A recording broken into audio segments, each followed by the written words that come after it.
Habibi, bienvenue à toi. Merci d'être là. Merci de ta confiance. Tu es donc la deuxième personne que je reçois ici dans ce podcast, qui n'a pas encore un nom définitif d'ailleurs. Euh, Est-ce que tu pourrais te présenter en quelques mots pour les personnes qui ne savent pas qui t'es? Habibi, Christopher Haddad, en quelques mots, ça donne quoi? Question, moi, qui m'angoisse. Mais je vais quand même tenter un truc. Je crois que j'ai envie de raconter des faits. Et qu'est-ce qui fait que j'en suis là? Vas-y, en quelques mots, j'organise des stages. J'organise des stages. Ça fait 3 ans, 4 ans que j'ai découvert ce monde chelou, des bulles spatio-temporelles de plusieurs jours, plusieurs heures, plusieurs semaines. Non, c'est un peu trop ça. Et je me suis dit, ah putain, trop bien. J'avais tellement cherché ça en voyage dans les monastères. Et en 2019, je tombe sur un stage tantra. Et depuis, j'en participe, je me forme, je facilite, j'anime, j'organise. C'est un vrai, vrai, vrai kiff. Donc ça, c'est vraiment l'axe principal de ma life autobiographique. Tu vois. Et je m'appelle pas que Habibi, je m'appelle Christopher Pascal Haddad. Je suis bien chrétien, je suis probablement plus chrétien que plein de Français. Chose que j'ai découvert. Parce que, bon, je suis français, mais voilà, mes parents sont d'origine arménienne, libanaise. Et du coup, Habibi, c'est une petite Madeleine de Proust, quoi, de mon enfance et j'aime aussi me faire appeler par ce nom-là. Ça me met dans un état chouette pour accueillir et m'autoriser. Ouais, c'est un nom que dans ta famille on emploie pour parler de toi, c'est ça, Habibi? Tout le monde s'appelle Habibi, tu vois. Genre, mon père m'appelle Habibi, je l'appelle Habibi, on s'appelle, enfin, tu vois, une langue à ton, quoi. En fonction de la tonalité du mot Habibi, il y a de l'information qui passe. Mais au Liban, c'est un peu, ouais, un must, quoi. En même temps, je t'appelle et je te dis je t'aime et je te dis comment ça va dans cette appellation. Du coup, ça me fait marrer que plein de gens proches que j'ai actuellement, qui parlent pas vraiment arabe, prononcent ce mot-là. Et même on dit, mais est-ce que c'est vraiment ton vrai prénom? Pourquoi savoir, finalement? Mais non, scoop, ce n'est pas mon vrai prénom. C'est ça. Habibi, ça veut dire quoi? Ça veut dire mon chéri, un truc comme ça, non? Euh, ouais, disons, l'Occident aime bien érotiser les noms. Je sais pas si c'est mon chéri, mais c'est un terme d'affection, tu vois. Habibi, Habibti, ça fait un peu, ouais, petit couple amoureux. Et ce qui est très cool, mais il n'y a pas que ça, c'est vraiment très large, c'est familial. Professionnel, je pense même pro parfois, tu vois. Quand on signe un contrat, ça y est, on est content. Habib et toi, tu vois. Euh, mais ouais, Yes. c'est- D'accord. Du coup, j'ai peut-être envie de poser ouais, comment le lien s'est fait entre nous. Tu fais partie des personnes qui vraiment ont beaucoup compté pour moi sur ma route de me déployer, quoi. Je t'ai rencontré à l'Odyssée, donc un stage que tu organises, euh, qui est un espace dont peut-être on va parler un peu, de partage, où les gens sont invités à notamment animer des ateliers, donc avec plein d'ateliers différents, mais un espace de autogéré, euh, d'apprendre ouais, à décider ensemble, à faire des choses qui nous amusent ensemble.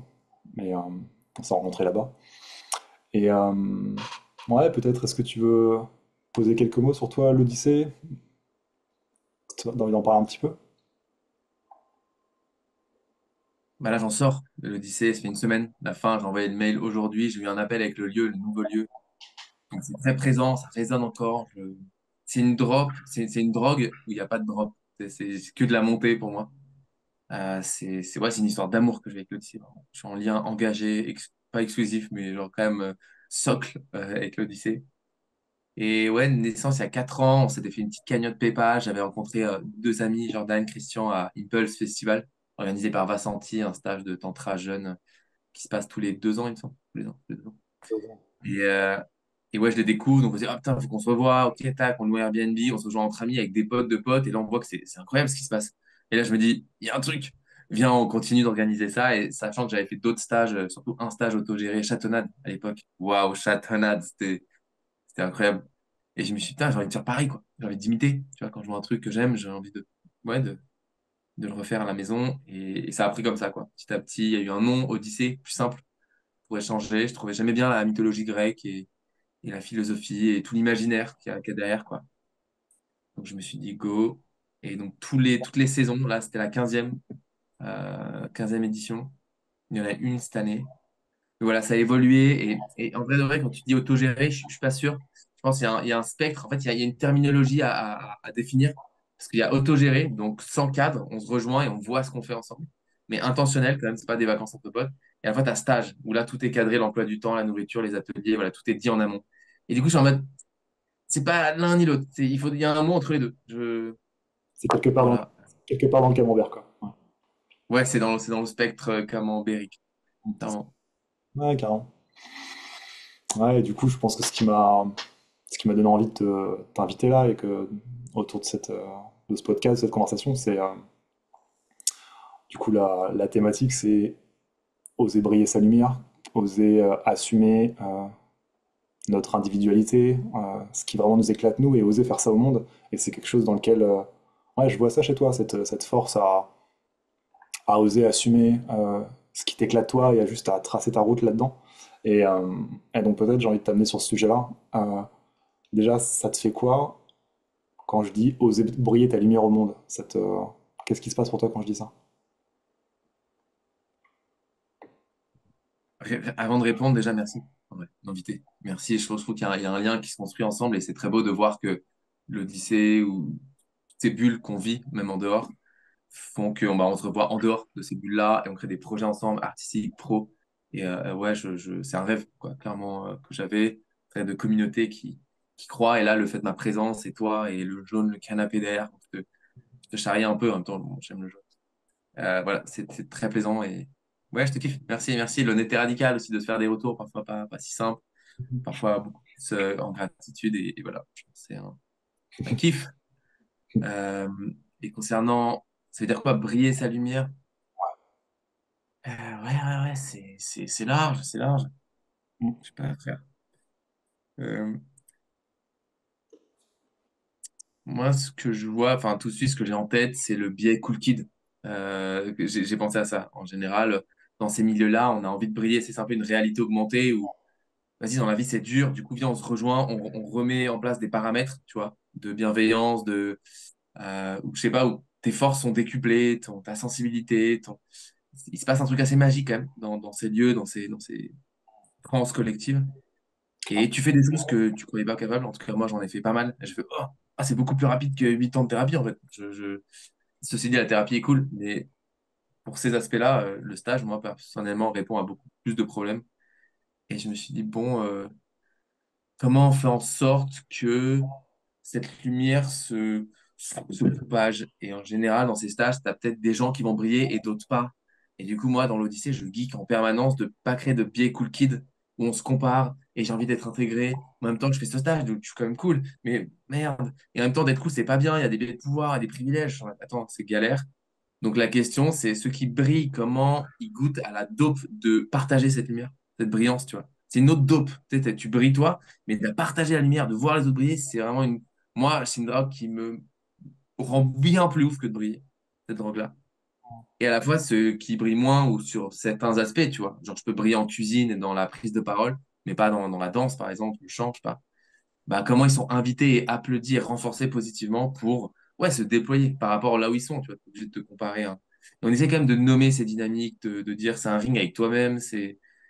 Et ça crée, ouais, ça crée vraiment des solidarités. Des solidarités, ouais. Ça, c'est un truc très, très fort. Donc, plutôt l'aspect amitié, l'aspect camaraderie, l'aspect l'audace, ensemble, quoi. Euh, ouais, je trouve ça dingue. Voilà, briller sa lumière, c'est ça. C'est te cueillir toi-même, quoi. Comme si tu sais, quand tu vois que ton enfant qui fait des trucs de ouf, tu vois, ou tes amis, ou ton frère, ben là, c'est toi-même, quoi. Toi, c'est, ah ouais, waouh. Ouais, c'est un peu ça. Bon, voilà, un peu fouillis. Ouais, c'est parfait comme ça. Euh, ouais, j'entends le côté bah, briller ta lumière. T'es parti assez vite sur ma drogue la plus forte et la plus kiffante, c'est aider les autres à briller. Et avec cette dynamique dans les stages de c'est pas équitable qui brille et comment soutenir quelque chose de plus meilleure répartition de la lumière, on va dire. Et je crois que c'est vraiment un truc aussi que j'ai vu chez toi qui m'a vachement plu en fait, ce côté capacité à briller bien puissante et en même temps vraiment du service de comment on peut briller ensemble et comment on peut soutenir les autres à briller. Et je pense que l'Odyssée, c'est une des façons de le nommer, c'est ça? C'est des espaces où on est soutenu à briller ensemble et où il y a du soin à cet endroit-là. Et, euh, et ouais, j'ai envie de te demander sur toi, en fait, le fait de briller ta lumière à toi, tu vois. Est-ce que tu t'es, est-ce que tu te considères à l'aise à ce endroit-là? Est-ce que ça a toujours été le cas? C'est Mm. quoi? Toi, tu as l'aspect de toi briller ta lumière. Tu pourras en dire quelques mots.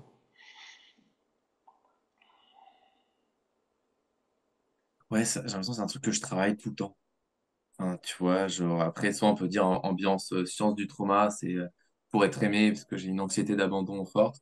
Et d'un autre côté, c'est genre, je me sens tellement dans ma place, en bonne santé, dans un flow, dans mes pensées, mes ressources, quand ça brille bien, quoi. Donc j'ai l'impression que c'est aussi une mission de vie, quoi.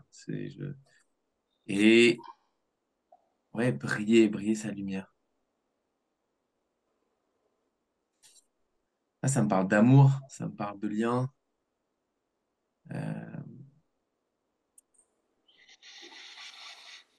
Là, c'est une grosse question, en fait. Je sais, je vais répondre, mais peut-être, c'est quoi pour toi? Ah, Tu peux modéliser une réponse, comme ça, carrément. Bah, c'est une question que je pose beaucoup et c'est un sujet que je creuse pas mal. Et c'est vrai qu'une réponse qui me plaît bien, c'est euh, quelque chose autour de l'authenticité, en fait. Et d'oser ta liberté, en fait. Et de faire ce que tu aimes vraiment en étant. euh, et ce qui te fait le plus jubiler, en étant d'accord que ça plaise pas à certaines personnes, en fait. Et, et en étant. Et après, c'est une danse, quoi. À quel point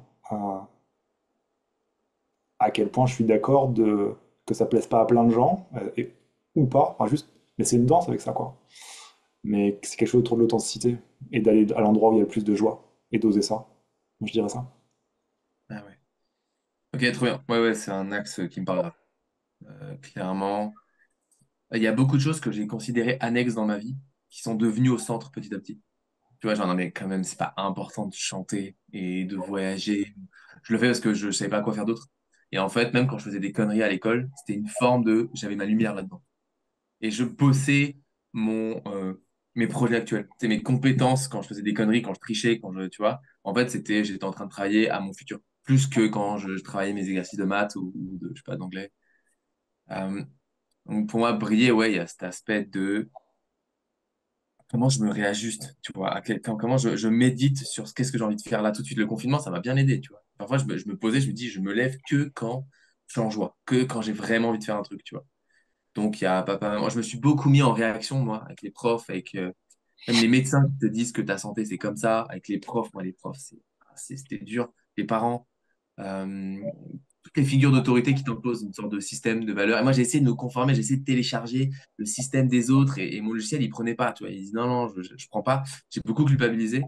Et maintenant que c'est un peu plus fluide pour moi, bah, ces mêmes personnes, ils viennent me voir et me disent, ah, mais comment tu fais? Tant, c'est vrai que, putain, tu m'as empêché toute ma vie, tu m'as pas sponsorisé, maintenant tu me demandes.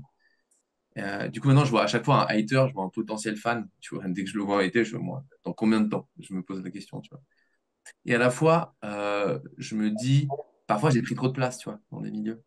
Parfois dans un couple, dans une amitié, dans un groupe, dans une classe, bah, il y a des moments où je suis dans ma lumière, et là je suis vraiment aligné, et il y a des moments où je pousse un peu le trait, tu vois. Et je fais ombrage. Et du coup, je me dis, ok, les haters, mais en même temps, j'ai envie de me responsabiliser quant à l'impact de ma lumière, qui peut créer des coups de soleil, tu vois, sur d'autres. Et je me dis, bon, bah, et ça, c'est une équation de ouf, c'est comment je reste dans cette lumière. On est gagnant-gagnant, quoi. Parce que moi, je me dis, je brille pour être en lien. Je ne brille pas comme ça, tout seul. Je brille parce qu'il y a d'autres personnes. Il n'y a pas de lien, sinon logique. Donc, si je suis tout seul à briller, dans mon petit truc là, au loin, bah, ça marche pas. Je suis seul. Du coup, c'est comment cette lumière circule pour goûter à l'amour. Ouais. Goûter à l'amour. Merci, Bibi. Ouais, je suis hyper touché, hein. Ça va aller, mais je sens que je suis pas très loin de pleurer, en fait, parce que ce truc de. Tu vois, j'ai fait un stage de tantra homme, il y avait ces trucs de. À un moment donné, on s'attrape et on se dit euh, pourquoi t'es là, en fait? Qu'est-ce que t'es venu faire? Et moi, ce qui m'est venu, c'est ce truc de briller, briller ma lumière et aider les autres à faire pareil. Et il y avait ce truc de briller ensemble, parce que sinon, en fait, ça sert à rien. Sinon, à quoi bon, en fait? Et ce truc cette connexion que tu fais entre briller sa lumière et être en lien, je trouve ça hyper, hyper touchant. Parce que je crois que c'est peut-être le plus. peut-être la plus grosse épine dans le pied d'oser briller sa lumière. En tout cas, une des plus grosses, c'est si je fais ça, alors je vais rompre le lien. Si je fais ça, alors je vais être seul en fait. Donc je me conforme, mais au moins je suis en lien, tu vois. Et je trouve ça tellement beau de pouvoir trouver la passerelle entre être en lien et briller sa lumière. Est-ce que tu pourrais développer, toi, ce que tu vois? Pourquoi pour toi c'est si évident que briller sa lumière et être en lien, ça va de pair? T'es solitaire et solidaire. Tu vois, je pense à ce truc-là. Je pense aussi beaucoup au dev perso et à l'aspect politique, tu vois. Genre, je brille, mais je suis seul dans mon truc et c'est individualiste. Ou alors l'aspect politique de, en fait, je prends vraiment soin du monde et tout ça, mais je juge les gens qui brillent, tu vois. Et du coup, je me dis, où est-ce que je me situe moi, tu vois, dans ce truc-là? Ça m'a bien challengé parce qu'il y a des stages où, ok, c'est personnel, c'est individuel. Et du coup, comment on intègre le systémique, le politique, comment on intègre les autres, en fait. Et moi, je suis libanais, arabe, fils d'immigrés, il y a plein de tensions là où je vis, et je me dis, je peux pas rester, je me sens trop en lien avec c'est ce qui se passe là-bas. Je vis une dissonance cognitive quand je suis heureux dans mon stage, et en même temps, il y a un malheur là où mes parents habitaient. Et du coup, je me dis, OK, comment cette lumière peut être au service d'autres personnes? Et ça, vraiment, c'est un truc, je suis même plus, enfin, ça me donne une puissance, et presque c'est égoïste, et en même temps, je disparais, tu vois. Et ça, c'est un truc genre, je sais même pas que j'étais capable de cette drogue-là, tu vois. Et pour moi, le lien, il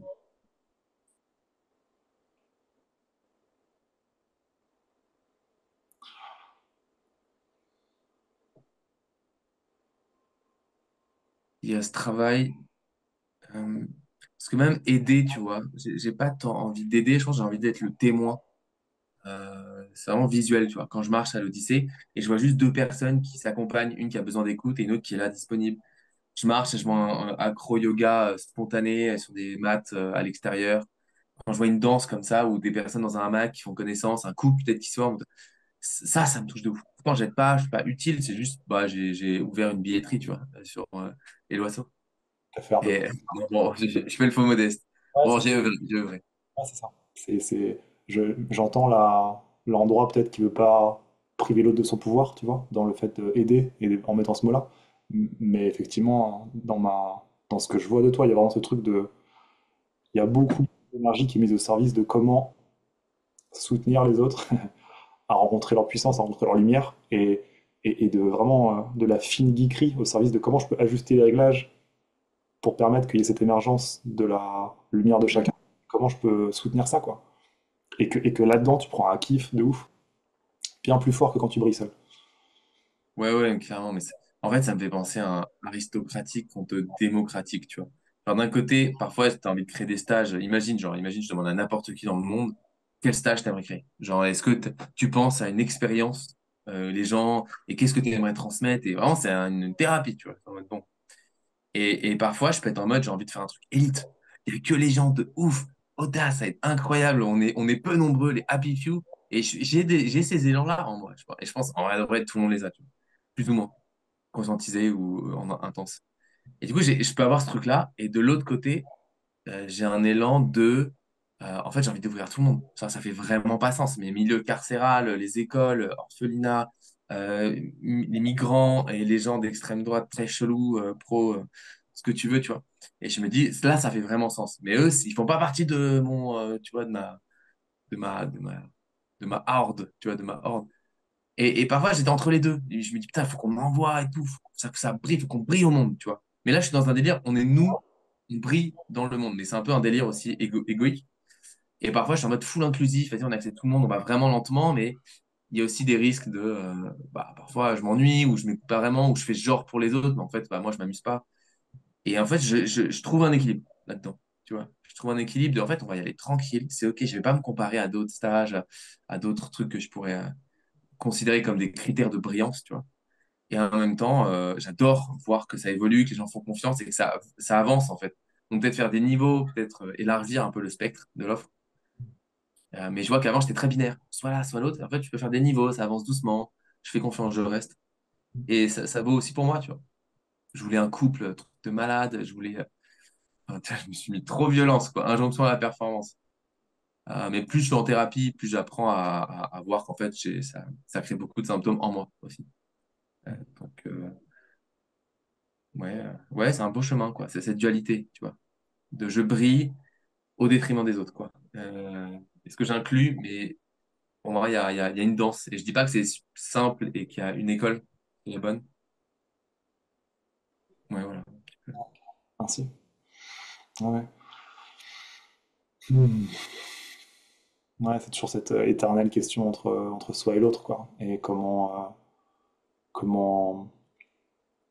faire concilier le fait de briller et le fait d'être avec l'autre, le fait de briller dans un petit groupe d'élite, entre guillemets, ou quelque chose de très inclusif, mais où du coup peut-être l'audace des propositions pourrait être moins grande parce que bah, les gens sont à des endroits différents. Et comment...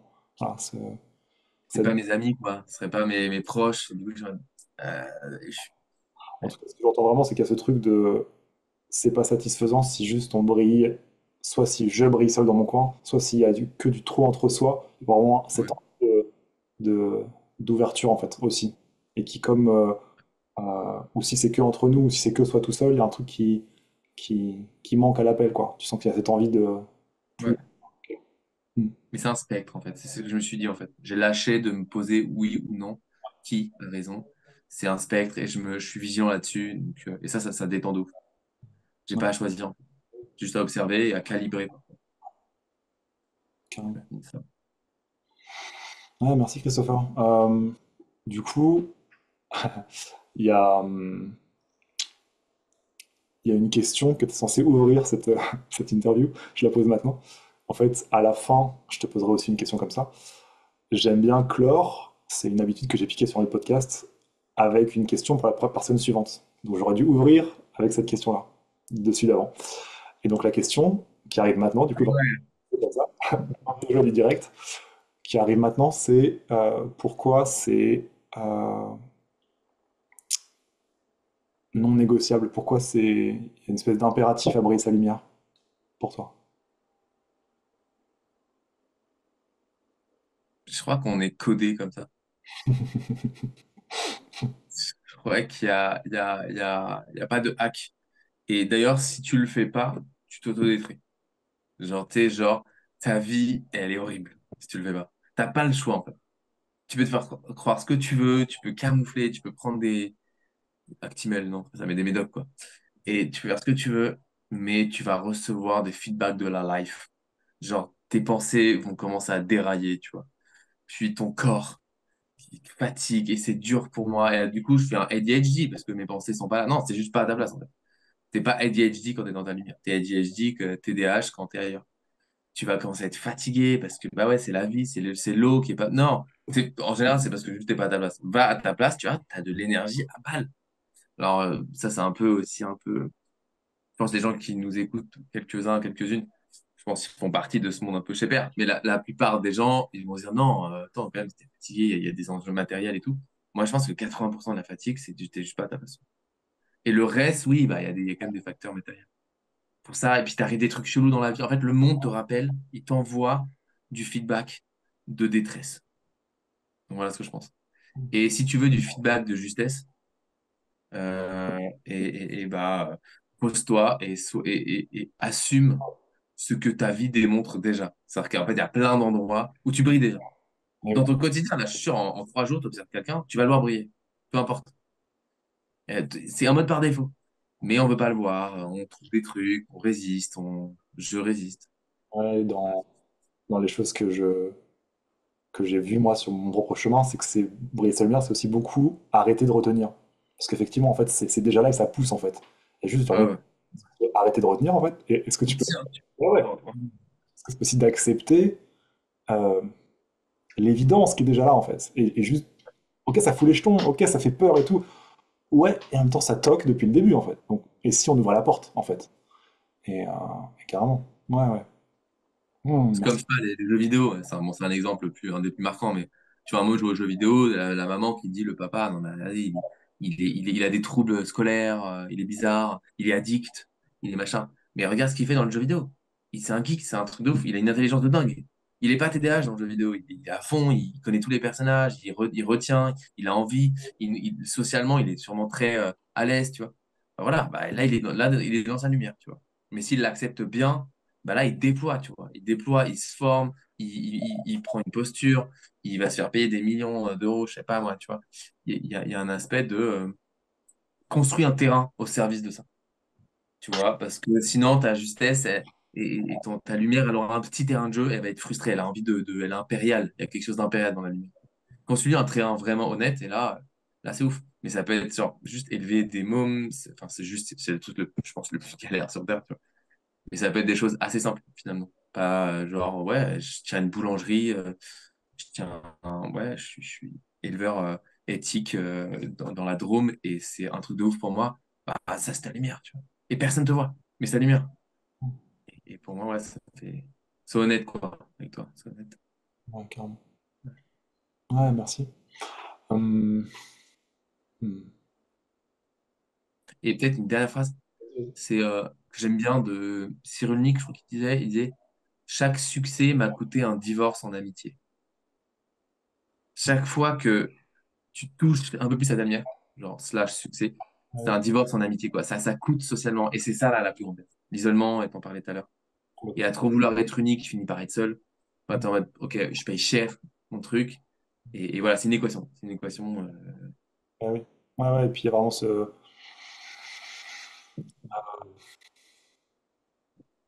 être d'accord que ça va t'éloigner de certaines personnes, de te rapprocher de toi, et Ouais, pour autant ne pas lâcher ce chemin en fait. Ouais, chaud ouais, carrément. Ok, merci à Bibi. Merci pour ce temps ensemble. pour tes questions. Ouais. Et du coup, j'ai envie de te poser une question que j'essaierai de pas poser à la fin, pour les personnes d'après.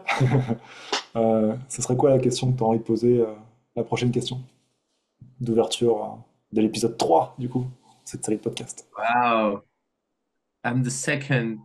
Who'll be the third? Euh, Qu'est-ce que j'aimerais poser comme question?